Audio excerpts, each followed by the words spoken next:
Si necesitamos saber la distancia, la longitud, el peso, la velocidad o la temperatura, si necesitamos saber con qué estamos trabajando, necesitamos medidas.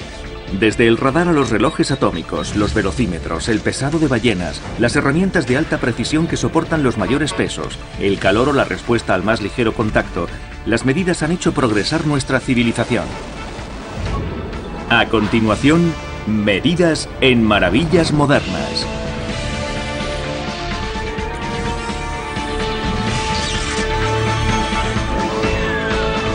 Maravillas Modernas. Medidas. Suena la alarma del despertador. Hace frío, así que programamos el termostato antes de preparar el desayuno. Ponemos las noticias para saber qué tiempo va a hacer. No son las 8 todavía y ya hemos encontrado una serie de mediciones y el resto del día será guiado por una ineludible serie de números que definen nuestro mundo. En el coche, en la oficina, en la carretera o incluso en el suelo del cuarto de baño. Donde quiera que vayamos, prácticamente todos nuestros actos dependen de mediciones. Es lo que nos ha llevado desde la edad de piedra a la civilización. Para asegurarnos de que elegimos la cantidad adecuada de fruta, de gasolina o el peso de un envío postal, el Instituto Nacional de Medidas y Tecnología, NIST en inglés, define todas estas mediciones y muchas más. Somos responsables de lo que se conoce como implantación de las unidades primarias de medida. Nuestra misión es investigar y divulgar las unidades básicas por las cuales medimos nuestras vidas. El NIST nació de tragedias como la del gran incendio de Baltimore en 1904. Un desastre que no habría sido de tal magnitud si todo Estados Unidos hubiera estado operando con una serie normalizada de medidas. En aquel incendio, 1.500 edificios se derrumbaron entre llamas.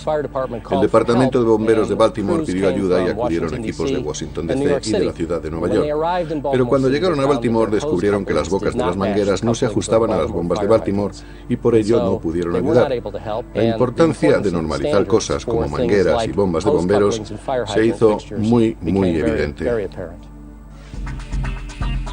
Aquí se encuentran las 7 unidades básicas de medida de longitud, masa, tiempo, corriente eléctrica, temperatura, moles o número de cuerpos elementales en una sustancia e intensidad lumínica. Todos los patrones están aquí. El NIST mantiene el metro como nuestra medida fundamental de longitud. En 1791 la Academia Francesa de Ciencias dividió la longitud entre el Polo Norte y el Ecuador pasando por París en 10 millones de partes. Cada fracción representaba un metro. En 1889, la Oficina Internacional de Pesos y Medidas creó una barra de una aleación de platino e iridio para que sirviera de patrón. Esta es la barra de metro de Estados Unidos, el patrón por el que se ha regido toda medición de longitud durante los últimos 90 años. La barra de metro ha resultado ser muy poco práctica. La aleación de metal está valorada en más de $100.000, pero sigue siendo susceptible a la degradación y por tanto al cambio. Por eso en 1983, la Comunidad Internacional de Medidas acordó redefinir el metro como la distancia que recorre la luz en el vacío en 1 dividido por 299.792.458 segundos.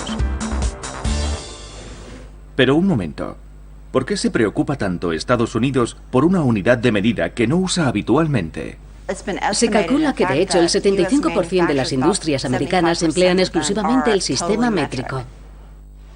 Para los americanos, el uso continuado del sistema libra-pulgada es una simple reminiscencia histórica. Como colonias de Gran Bretaña, no teníamos nuestro propio sistema de medida, así que nos trajimos el que conocíamos cuando llegamos a Estados Unidos. El sistema anglosajón de unidades de Estados Unidos es matemáticamente engorroso. Un pie son 12 pulgadas.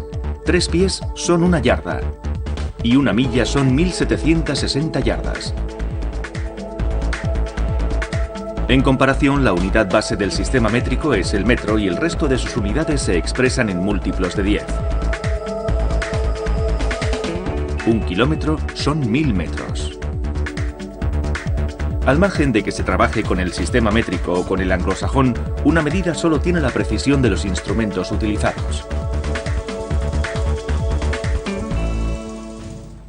La medida de longitud estándar regulada por el NIST es la base para crear instrumentos profesionales y domésticos de medida de longitud por parte de compañías como Stanley Tools. En su fábrica de Connecticut, Nueva Inglaterra, los trabajadores producen más de 100 millones de cintas métricas al año. Stanley fue fundada en 1843 por Frederick T. Stanley y su hermano, y al principio se dedicaba sobre todo a producir elementos como bisagras y similares. El antiguo dicho mide dos veces y corta una lleva mucho tiempo entre nosotros, y si no hay precisión en un paso concreto, el resto de los pasos de ese proceso tampoco serán correctos. Cada paso en un proceso de fabricación es esencial para que el producto final pueda servir para realizar medidas de longitud precisas. Estamos en la cortadora, que es donde comienza la operación de las cintas métricas. Aquí traemos material ancho y lo cortamos al tamaño que requiere nuestro cliente. Cada cinta métrica tiene una hoja y un muelle que es aproximadamente 2/3 de la longitud de la hoja. Así que lo que tenemos aquí es una herramienta que está cortando 7 piezas de cinta métrica de 1,5 pulgadas de anchura.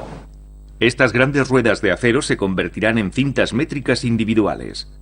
Para que la herramienta sea fácil de usar por una sola persona, la cinta métrica debe tener un buen aguante. El aguante es básicamente la longitud máxima que puede medir esta hoja siendo usada por una sola persona. ¿Qué longitud aguanta sin doblarse? Este producto aguanta 335 centímetros, que es un récord entre herramientas similares. Para conseguir el nivel de aguante deseable, las hojas de acero del muelle y la cinta métrica deben ser tratadas y templadas después del corte.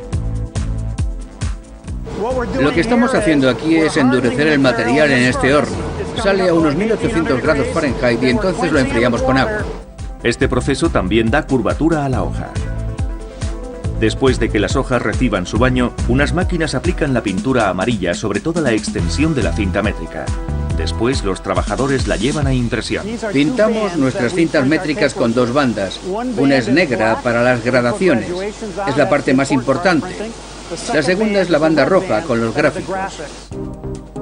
El interferómetro láser utilizado por Stanley Tools para asegurar la precisión de cada una de sus cintas métricas está calibrado según el estándar métrico de la NIST. Si faltan las graduaciones de la cinta, Stanley puede comprimir o extender las bandas para ajustar la impresión. Tras imprimir una bobina, cogemos una hoja, la traemos a este indicador que nos da los incrementos prescritos desde las 4 pulgadas hasta el extremo de la hoja. Si esta muestra es exacta, las cintas métricas de la muestra anterior también lo son. Este es nuestro proceso interno para asegurar la precisión de todos los productos que fabricamos. El aparato mide desde el centro de cada graduación. Por ejemplo, cualquier regla presenta variaciones a lo largo de su longitud. Esta máquina busca 5 puntos discretos y comprueba la tolerancia para cada punto. Miles de años antes de que el NIST y el resto del mundo se pusieran de acuerdo en normalizar las graduaciones de esta cinta, las civilizaciones antiguas creaban sus propios métodos para medir distancias. Ya en el 5000 a.C., en el creciente fértil, los sumerios crearon sus primeras unidades de longitud basadas en la anatomía humana. La distancia desde el codo hasta el extremo de los dedos era denominada Q y se sigue usando hoy como cúbito. Los antiguos egipcios heredaron el cúbito de los sumerios. Los miles y miles de trabajadores que levantaron las pirámides utilizaron la medida del cúbito para diseñar su construcción. De hecho, la pirámide fue construida con un margen de error inferior al 0,5% usando estas varas de madera calibradas a partir del cúbito maestro real de granito. La calibración debía tener lugar una vez al mes bajo pena de muerte. Hoy en día, nuestros intervalos para volver a calibrar son algo menos exigentes. Los escribas antiguos y los ingenieros de todo el mundo usaban mediciones basadas en la figura humana. Nuestra pulgada procede de una antigua medida inglesa. Es la anchura del pulgar de un hombre, medida en la base de la uña. Nuestro pie procede de la longitud de un pie humano. Nuestra yarda podría ser la distancia entre la punta de la nariz y la yema de los dedos. Y nuestra milla o paso de milla fue creada por los romanos y traducida literalmente como 1000 pasos. En realidad, las variaciones entre estas medidas eran enormes, pero supusieron avances culturales y ayudaron a la expansión del comercio. Los imperios tenían que ponerse de acuerdo en cómo medir sus productos para tasarlos en un mercado cada vez más extenso. Pero hoy la comunidad de mediciones es mundial. Por eso los estándares locales ya no sirven. Necesitamos estándares globales. Y eso nos lleva de nuevo a Stanley y su estricta adhesión a los estándares de la NIST. Si la muestra de cinta métrica es buena, los trabajadores cargan los rollos en las máquinas que los revisten con una película de plástico protector. Entonces, las máquinas cortan los rollos en 250 cintas métricas individuales. Cada una de ellas es inspeccionada antes del montaje para eliminar cualquier incidencia que pudiera afectar a su capacidad para realizar mediciones precisas. Si se encuentra una anomalía, no solo se descarta la hoja, sino que se determina la causa de la misma para eliminar el problema. Eso supone evaluar unos 87 elementos distintos.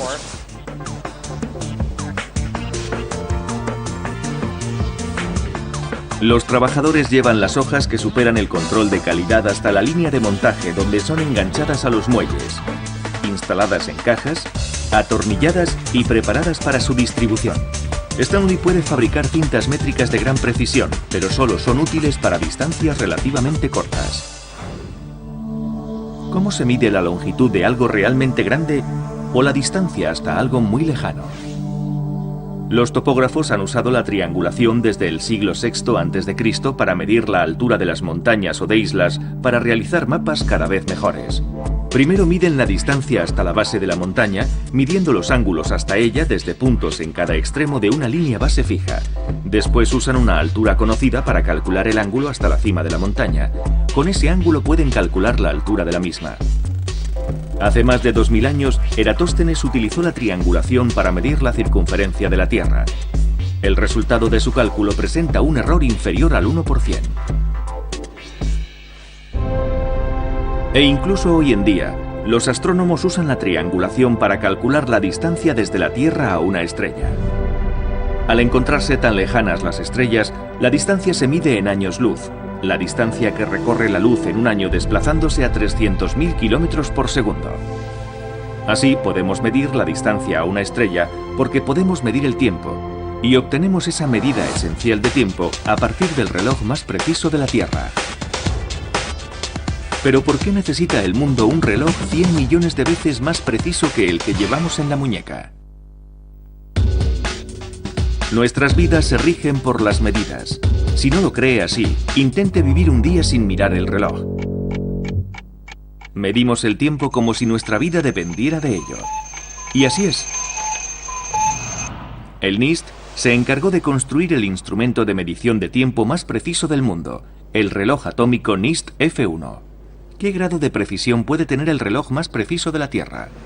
Al principio dijimos que queríamos conseguir una precisión de 10 elevado al menos 15 con este reloj. Y ahora estamos en 3 veces 10 a la menos 16. Eso equivale a que el reloj gane o pierda un segundo cada 100 millones de años. Stephen Jeffers, de la División de Tiempo y Frecuencia del NIST, ha dirigido el proyecto F1 desde su concepción en 1996. Lo llamamos reloj atómico, pero realmente no es un reloj al uso. No tiene manecillas y no te da la hora. Lo único que hace es decirnos cuánto dura un segundo. No le pone una etiqueta al segundo para decir que son las 5 de la tarde. Solo nos da la diferencia entre 5 en punto y las 5 y un segundo. El estándar del segundo, como el del metro, está basado en un fenómeno natural, la oscilación en el núcleo de un átomo de cesio 133 y los electrones que lo rodean. Antes del primer reloj atómico, el NIST basaba el segundo en observaciones astronómicas y fue registrado como la división de un día solar entre 86.400 partes. Pero a comienzos de 1900, los investigadores ya se daban cuenta de que dicha medición era problemática. Resulta que la rotación de la Tierra sobre su eje no es un reloj muy bueno. La Tierra se bambolea y no rota siempre a la misma velocidad. A veces se ralentiza y otras veces se acelera. La diferencia entre un reloj atómico y el uso de la Tierra como reloj es de unos 30 segundos cada 40 años.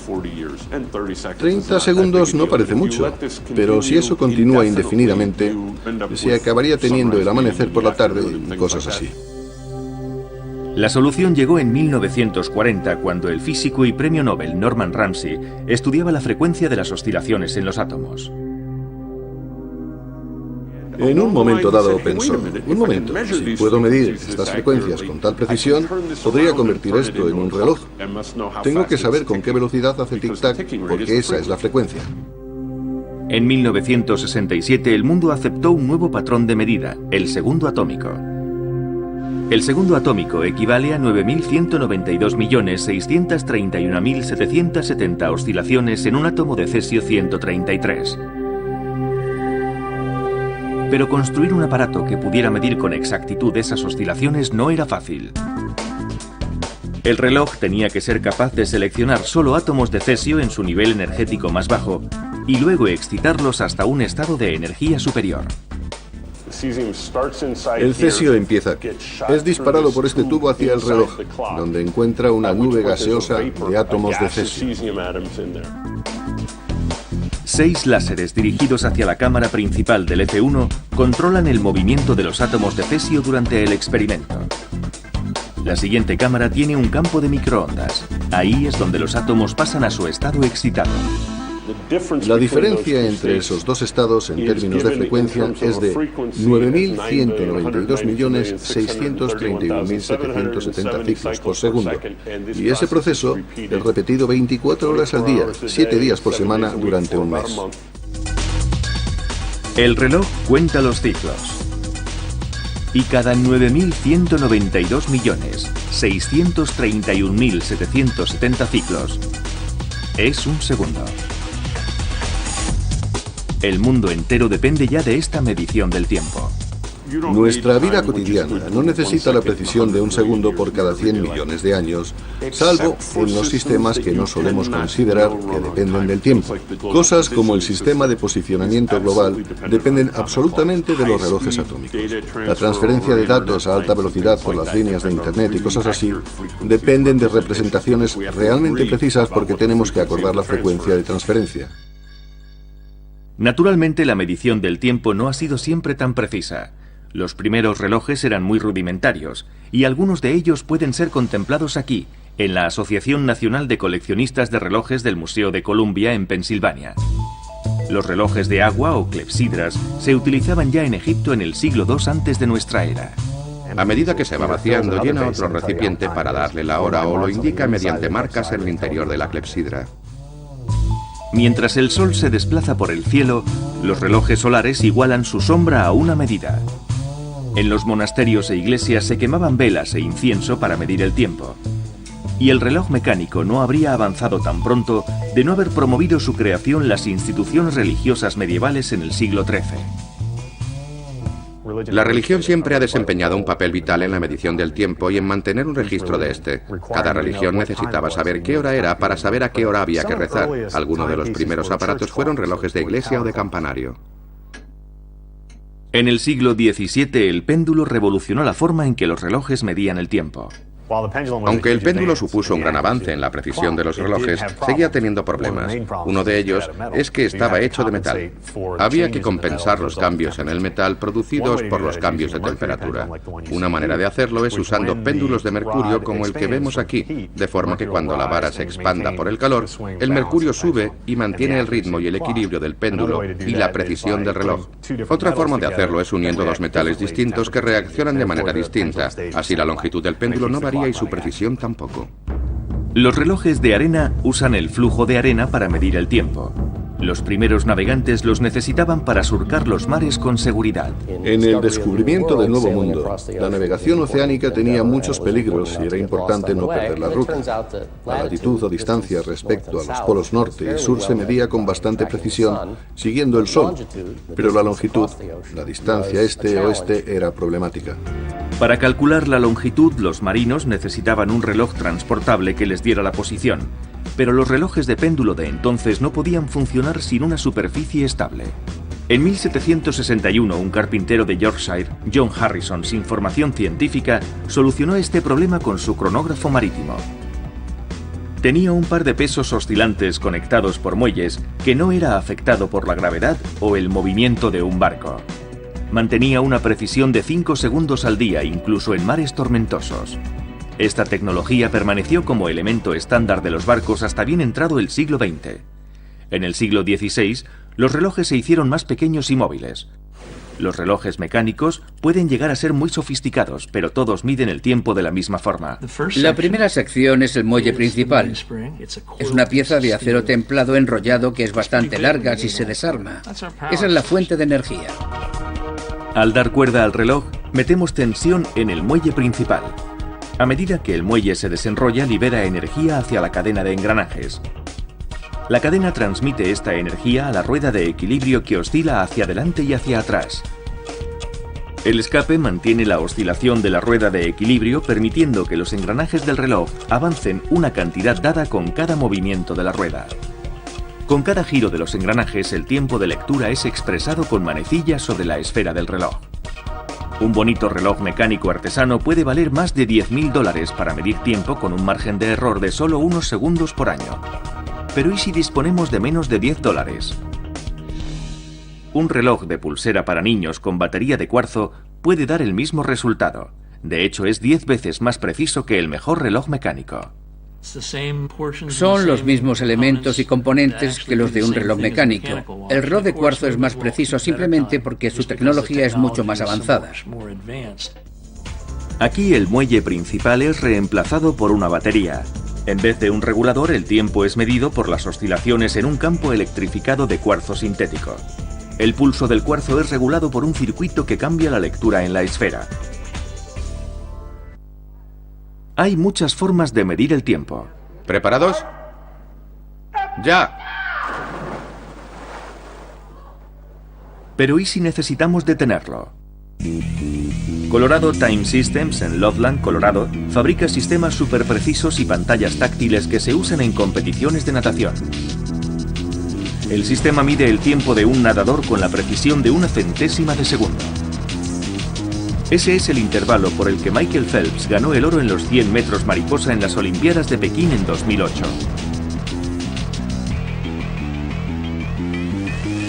La pantalla táctil solo responde al contacto de las yemas de los dedos del nadador. Las olas en la piscina no afectan a su medida. Resultados tan precisos como estos solo se han conseguido desde mediados de los años 80. Al principio, las competiciones de natación eran arbitradas por personas. Observaban los finales y declaraban al ganador. Había varios jueces en distintos puntos. Luego empezaron a usarse los cronómetros manuales. Pero los humanos se equivocan. Las mediciones son ahora completamente automáticas. El momento del inicio se recoge electrónicamente cuando el árbitro hace sonar el timbre y se apaga la luz estroboscópica. En cuanto el nadador toca la pared, registramos el momento exacto en que lo hizo. La pantalla es esencialmente un gran pulsador. Cuando el nadador la toca, se cierra el pulsador enviando una señal al sistema de medición. Este recoge la señal de la pantalla táctil. Pasa los datos a nuestra pantalla de medidas. En ella se encuentra el cristal, que es la parte esencial de la medición. Es preciso hasta las 5 partes por millón. Y bajo la pantalla de medidas se encuentra el ordenador. El sistema de medición está conectado directamente con la pizarra de resultados. Hoy en día, las normas mundiales especifican que se necesita la precisión de una centésima de segundo, pero tenemos la posibilidad de medir hasta milésimas de segundo. Esto se usa a veces para dirimir empates. Un cronómetro puede calcular la velocidad de un nadador. Pero ¿cómo se mide la velocidad en un avión, en un coche o en el exterior de un coche? Si podemos medir la distancia y podemos medir el tiempo, podemos medir la velocidad. La mayoría de nosotros confiamos en una sola medida de velocidad, la que aparece en el velocímetro del coche. Esperamos que sea precisa cada vez que conducimos. El velocímetro indica la velocidad a la que se desplaza el coche. Nuestro velocímetro recoge la velocidad de giro de los neumáticos y la convierte en la velocidad a la que se mueve el vehículo en la carretera. En General Motors, en Milford, Michigan, se utilizan más de 200 kilómetros de pistas de pruebas para probar la precisión de sus velocímetros. La demostración que hemos preparado aquí es cuánto se tarda en recorrer la distancia de un campo de fútbol a una velocidad dada. En términos sencillos, velocidad es la distancia dividida entre el tiempo. Vamos a recorrerlo una vez a 96 kilómetros por hora y mediremos la velocidad. Luego lo haremos a 241 kilómetros por hora para mostrar las diferencias en la distancia que se cubre en el tiempo. Nos estamos aproximando a 96 kilómetros por hora. ¿Tomamos el tiempo? ¿Comienzo? Stop. Han sido aproximadamente 3 segundos para cubrir 91 metros. A 241 kilómetros por hora, un coche recorre la misma distancia en poco más de un segundo. Ahora nos acercamos un poco más deprisa que la última vez. Aquí está la marca. Tiempo. Stop. Ha sido un segundo. Los conductores pueden emplear este método simple para comprobar las lecturas del velocímetro de su coche. Cuando vas por la carretera, hay indicadores kilométricos, así que puedes fijar una velocidad determinada desde una señal hasta la siguiente. Coge un cronómetro y digamos, por ejemplo, que tardas 45 segundos de un punto kilométrico al siguiente. Eso significa que vas a 80 kilómetros por hora. Afortunadamente, el velocímetro hace el cálculo por nosotros. Es un informe a tiempo real de la velocidad del vehículo que comienza con los sensores de velocidad en el eje de cada rueda. Los datos de la velocidad de la rueda se transfieren a un módulo de control como este, que es básicamente un microprocesador. Esto calcula las revoluciones por kilómetro para el neumático y calcula la velocidad absoluta del vehículo que se desplaza por la carretera. La velocidad es entonces transmitida desde esta caja al indicador que nosotros vemos. Velocímetros como este comenzaron a estar disponibles en los años 80. Antes de estos avances electrónicos, necesitábamos un cable que llegaba hasta la parte de atrás del velocímetro y que tenía que estar rotando físicamente. Y en vez de usar un ordenador para calcular la velocidad, había conjuntos de engranajes que nos hacían la conversión mecánicamente. A pesar de las diferencias tecnológicas, la calibración precisa de ambos sistemas depende del diámetro de las ruedas. Un neumático más grande rota menos veces en la misma distancia que un neumático más pequeño. Para hacer correctamente los cálculos y que la velocidad de lectura sea correcta, hay que tenerlo en cuenta. En conclusión, cambie el tamaño de los neumáticos y su velocímetro ya no será fiable. En el laboratorio de neumáticos y ruedas de General Motors, los ingenieros usan un dinamómetro para intentar replicar el estrés en los neumáticos que equivale a las condiciones reales en carretera. Esta máquina simula la carga que tendría este eje en un coche determinado. Este eje cambia con el peso del vehículo, con la dureza del neumático y con la temperatura del mismo. Es una forma que nos permite calcular el radio, lo que llamamos radio de carga estática. Y eso nos indica al final las revoluciones por kilómetro. Estas revoluciones por kilómetro se usan para calcular la velocidad en el módulo de control. Los velocímetros presentan cierto margen de error, evidentemente, pero intentamos mantener ese margen dentro del rango de 1 kilómetro cuando circulamos a 90 o 100 kilómetros por hora. De esa manera se sabe perfectamente la velocidad. En los coches nuevos, los velocímetros son más importantes que nunca. Cuando los vehículos tienen mucho ruido del motor o por rozamiento con el viento, es muy evidente la velocidad que van adquiriendo. Pero ahora, en los vehículos más refinados, miras a los indicadores y te sorprende la velocidad que llevas. Por eso los velocímetros son muy importantes. Todo esto está muy bien para los que conducimos coches, pero ¿cómo sabe un piloto de avión la velocidad a la que vuela? En un reactor se mide la diferencia de presión de las moléculas de aire que golpean el cuerpo del reactor. También se mide la presión del aire. La diferencia entre la presión de resistencia y la presión del aire se indica en los controles como velocidad del reactor. Los pilotos consultan los indicadores en los vuelos supersónicos. La velocidad Mach es la velocidad del reactor dividida por la velocidad del sonido. De nuevo en tierra, nuestro velocímetro no es lo único que indica la velocidad del coche en una carretera. La policía usa radares para medir la velocidad de los vehículos. El sargento Andrew Hernández de la Policía de Carreteras de California forma a los agentes en el uso de esta tecnología. En 1842, Christian Johann Doppler definió el efecto Doppler. Este mismo principio es lo que emplean los radares que usa la policía. Un radar usa ondas de radio para medir la velocidad. La onda del radar es infinita a no ser que ocurra una de estas cosas: reflexión, refracción o absorción. Cuando eso ocurre, cuando choca con un vehículo que va hacia ella, tenemos el efecto Doppler. Si el vehículo viene hacia ella, normalmente comprimirá el tren de ondas. Si se aleja, aumentará la longitud de onda. El radar de un coche patrulla envía ondas de radio para confirmar la velocidad del propio coche en relación con el terreno. Las ondas también se reflejan en otros vehículos en carretera y la unidad de radar registra la diferencia en frecuencia o desplazamiento Doppler. Eso es todo lo que necesita la unidad para calcular la velocidad del vehículo objetivo, y el desplazamiento de frecuencia que reconoce el radar es audible para el agente. A la derecha tenemos la velocidad del coche patrulla y a la izquierda la velocidad del vehículo objeto. Por ejemplo, estamos recibiendo la velocidad del remolque a 77 km por hora. No dice esta velocidad corresponde a este camión. Aquí es donde entra la experiencia y la veteranía de los agentes, que pueden hacer una estimación visual de la velocidad. La unidad de radar es solo una herramienta para que los agentes verifiquen lo que están viendo. Pero cuando la unidad detecta a un coche sobrepasando la velocidad autorizada,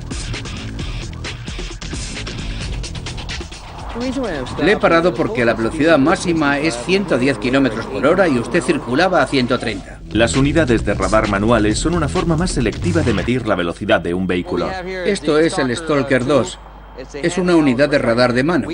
Podemos controlar los objetos o los vehículos que va a registrar, lo que ayuda a eliminar errores. Algunas personas dirían: no es a mí a quien han detectado, era el coche que venía en dirección contraria. Esto es lo que este radar soluciona, y la gente al final tiene que admitir que eran ellos. Los conductores que creen que pueden usar un detector de radares para escabullirse de las normas de tráfico están equivocados. Los detectores detectan la señal, sí. Hacen su trabajo. Pero para entonces es demasiado tarde. Hemos medido la velocidad. Midamos ahora el peso. Pero vamos a ponerlo difícil. ¿Cómo podríamos medir el peso de una orca viva? ¿Cómo se puede pesar al mayor depredador del océano, una orca? SeaWorld, en California, tiene el deber de gestionar la salud y el bienestar de 7 orcas. Todas hacen el papel de Shamu, la estrella de este parque oceanográfico. Hoy van a pesar la segunda orca más grande, mide más de 6 metros. Es una de las ballenas con más experiencia en el Shamu Stadium. Como las ballenas viven en SeaWorld, los entrenadores deben cuidar de ellas, y esos cuidados incluyen un seguimiento del peso de cada animal. Pesamos semanalmente a las ballenas y usamos esas medidas para hacer un seguimiento de las tasas de crecimiento y para aplicar este conocimiento a la población de orcas que hay en el océano. Una orca adulta puede llegar a pesar más de 6 toneladas, así que la báscula que se use para pesar a estos mamíferos tiene que ser lo bastante fuerte como para soportar un camión. Es diferente a la balanza típica de un cuarto de baño que usa muelles para calcular el peso. La báscula está compuesta por una plataforma asentada sobre 6 células individuales de carga. Cada célula de carga consiste en un pistón, una base, un anillo, una abrazadera, fluido y un diafragma. Cuando la ballena está sobre la báscula, el pistón presiona el diafragma y el fluido. El fluido transmite el cambio de presión hasta el totalizador. El totalizador suma las señales de presión y las convierte en una señal eléctrica que aparece como el peso de la ballena. Tomar nota de la lectura es la parte más fácil. Conseguir situar a la ballena sobre la báscula es algo más difícil. La forma de enseñar el comportamiento en la báscula es simplemente usando nuestras manos y colocándolas ante nosotros para tocar su rostrum.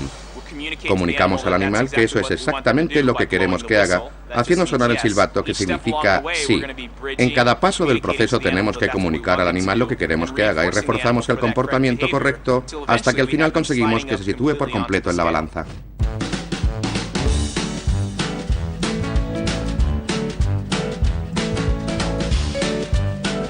Tenemos una lectura final de 3.685 kilos. ¡Estupendo, Shamu! En 1303, los mercaderes británicos introdujeron la libra avoirdupois o anglosajona como patrón de medida de pesos para el imperio. La libra anglosajona equivalía al peso de 7.000 granos de trigo y se dividía en 16 onzas, igual que la libra moderna estadounidense.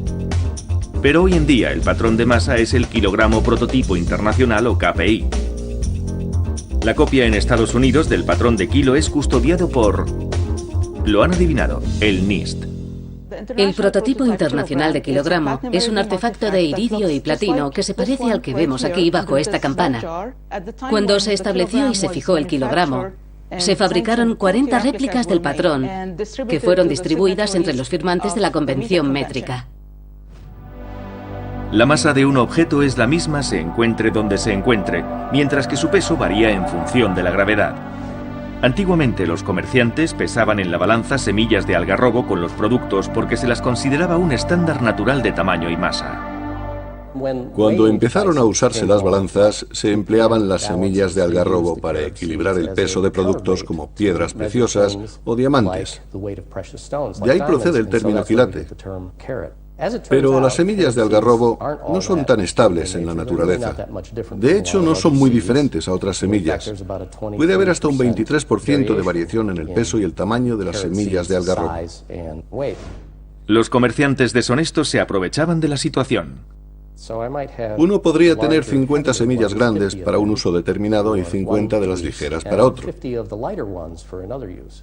Por ejemplo, si compraba, usaba un grupo, y para vender usaba el otro. De los 7 patrones básicos de medida controlados por el NIST, la masa es el único basado en un objeto físico. El KPI y sus réplicas fueron forjados en 1901. En 1989, los físicos encargados de su mantenimiento afirmaron que el artefacto había cambiado en 50 microgramos. No parece gran cosa, es el peso de un grano de sal. Pero ese cambio fue más que suficiente para que los grupos que dependen de medidas precisas de masa se preocuparan por las consecuencias.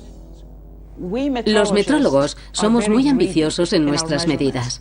Queremos tener constancia de cada microgramo o incluso de cada fracción de microgramo, si es posible, para poder detectar las cosas con gran precisión y saber exactamente lo que estamos midiendo. El departamento de masa del NIST se dispone a minimizar la ligera inestabilidad en la masa del kilogramo. Lo que necesitamos, sobre todo, es una definición que no esté basada en un artefacto, porque entonces eliminaremos toda posible fuente de inestabilidad. Hay un esfuerzo internacional dedicado a relacionar el kilogramo con un fenómeno que exista en la naturaleza, como ocurre con la longitud y con el tiempo. Estos proyectos implican cálculos complejos, pero basta con decir que el proyecto Avogadro intentará contar cada átomo de un nuevo artefacto de kilogramo. La balanza Watt intentará también definirlo con electrónica. Queremos crear el sistema más perfecto de medida que pueda existir y en el que podamos confiar durante mucho tiempo. Después de todo, 50 microgramos no es una gran diferencia cuando Shamu sube a la báscula, pero puede afectar al método preciso empleado por las compañías farmacéuticas para elaborar medicamentos. Hace falta una gran báscula para medir el peso de una ballena, pero para tomar la temperatura de la cena de pavo o de pollo, lo único que necesitamos es un ingenioso y pequeño aparato. Sabemos cuándo hace calor y sabemos cuándo hace frío, pero necesitamos termómetros para cuantificar con precisión la temperatura. La temperatura más elevada registrada en la Tierra fue de 58 grados y la más fría de 89 bajo cero. Este hombre posee una colección de 3.000 termómetros. Nos encontramos en un pequeño pueblo de Cabo Cod, en Onset, Massachusetts, que ha sido nombrado Capital Mundial de los Termómetros porque por nuestro museo han pasado más de 50.000. Empecé hace 25 años. ¿Por qué? Alguien tenía que hacerlo. La colección de Dick abarca los 5 continentes e incluye muestras de prácticamente todo tipo de termómetros jamás construidos. Este usa un cabello humano para detectar la humedad. Es un termoacoplador y este te ayuda a calcular el frescor del viento. Este modelo fue inventado por los ingenieros que trabajaban con Frank Perdue, el hombre de los pollos. Funciona mediante un fusible, que es simplemente un material que se funde a cierta temperatura. En este caso hacia los 71 grados centígrados. Y cuando se funde, libera un pequeño muelle que hace saltar la flecha roja. John Glenn se tragó uno como este cuando volvió al espacio en 1998. Las partes internas eran un transmisor de radio, una batería y, por supuesto, un pequeño termómetro.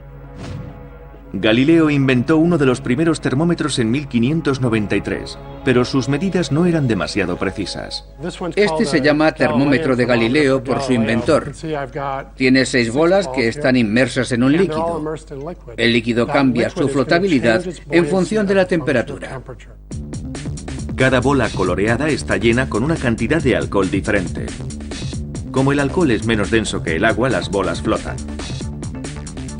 Pero a medida que aumenta la temperatura exterior, la densidad del agua disminuye. Eso hace que las bolas se hundan. Contando el número de bolas que quedan, nos hacemos una idea de la temperatura. Podemos decir, oh, hace un día de 4 bolas, o de 3 bolas, o de 2 bolas. 100 años después del termómetro de Galileo, Daniel Gabriel Fahrenheit diseñó la primera escala numérica de temperatura. Tenía 3 puntos arbitrarios fijos: 0 grados Fahrenheit, 32 para el punto de congelación del agua y 96, que era la temperatura de la axila de su mujer. Unos 20 años después de que Fahrenheit diseñara su termómetro, Celsius estableció una escala distinta. El 0 en la escala Celsius era el punto de congelación del agua y el 100 el de ebullición. Al estar basada en múltiplos de 10, como el sistema métrico, la escala de Celsius se convirtió en la escala oficial de temperatura en 1887. Pero Fahrenheit sigue teniendo seguidores, entre los cuales está Estados Unidos. Fahrenheit realizó sus medidas con mercurio y vidrio, que eran buenos conductores para los cambios térmicos. El mercurio responde a los cambios de temperatura más rápidamente que cualquier otro líquido. El termómetro se congela a menos 76 grados Fahrenheit, pero puede llegar a los 1000 grados. Es un líquido muy útil, pero muy peligroso. Hoy en día muchos termómetros usan alcohol o queroseno. Funcionan igual, pero minimizan los riesgos.